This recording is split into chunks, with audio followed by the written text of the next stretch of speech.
welcome to Devoxa. Today's episode, Marie Curie, the woman who changed science forever. This is level A1 to A2 French, spoken slowly and clearly with French and English subtitles throughout.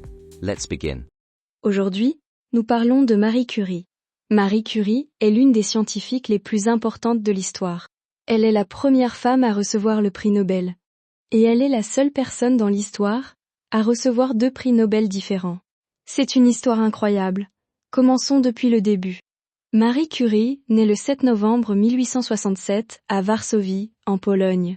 À cette époque, la Pologne n'est pas un pays libre. Elle est sous le contrôle de la Russie.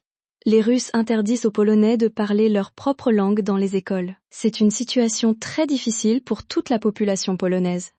Marie grandit dans une famille intellectuelle mais très pauvre. Son père est professeur. Sa mère est directrice d'école.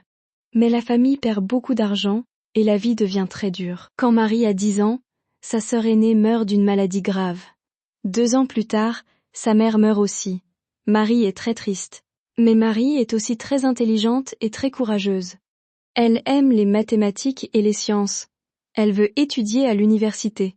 Mais il y a un grand problème. En Pologne, les femmes ne peuvent pas aller à l'université. Alors Marie et sa sœur Bronia font un accord très intelligent.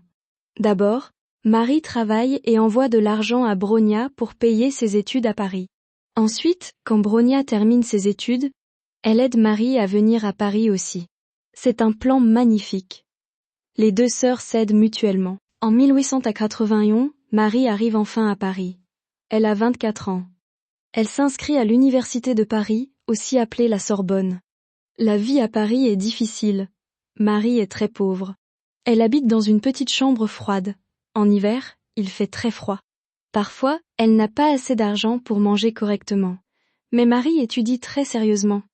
Elle travaille jour et nuit. En 1893, elle obtient son diplôme en physique. Elle est première de sa classe. 1 an plus tard, elle obtient un 2e diplôme en mathématiques. C'est extraordinaire. Marie est maintenant l'une des femmes les plus éduquées de France. C'est aussi à Paris que Marie rencontre l'homme qu'elle va épouser. Il s'appelle Pierre Curie. Il est aussi scientifique. Il est brillant et gentil. Pierre et Marie tombent amoureux. Ils se marient en 1895. Ils forment une équipe parfaite. Ils travaillent ensemble dans leur petit laboratoire. Marie commence à étudier un phénomène très mystérieux. Certains éléments naturels produisent une énergie invisible et très puissante. Marie invente un mot pour décrire ce phénomène. Elle l'appelle la radioactivité.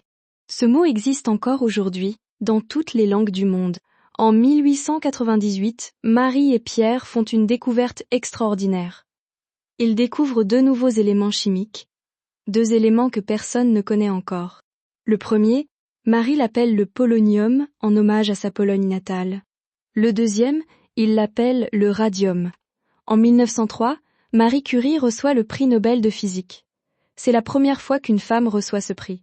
Le monde entier parle de Marie Curie. Elle est célèbre dans toute l'Europe. Mais la vie de Marie n'est pas toujours heureuse. En avril 1906, Pierre Curie meurt dans un terrible accident dans la rue à Paris. Marie est dévastée. Elle perd son mari, son partenaire et son meilleur ami. Beaucoup de gens pensent que Marie va arrêter son travail scientifique. Mais Marie ne s'arrête pas. Elle continue à travailler, seule maintenant. Elle devient professeure à la Sorbonne. Elle est la première femme professeure dans toute l'histoire de cette université. En 1911, Marie Curie reçoit un 2e prix Nobel, cette fois en chimie. Personne d'autre dans l'histoire n'a jamais reçu 2 prix Nobel dans 2 sciences différentes. Pendant la Première Guerre mondiale, Marie utilise ses recherches pour aider les soldats blessés. Elle crée des petites unités médicales mobiles avec des machines à rayons X. Ces unités sauvent la vie de beaucoup de soldats français. Marie Curie meurt le 4 juillet 1934. Elle a 66 ans. Elle meurt à cause de sa propre recherche.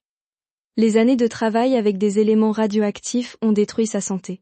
À l'époque, personne ne comprend encore le danger de la radioactivité. Marie Curie est enterrée au Panthéon à Paris, le monument réservé aux plus grands héros de France. Elle est la première femme à entrer au Panthéon pour son propre travail. Marie Curie est née en Pologne, a étudié en France et a changé le monde entier. Elle montre que la curiosité, le courage et le travail peuvent changer l'histoire.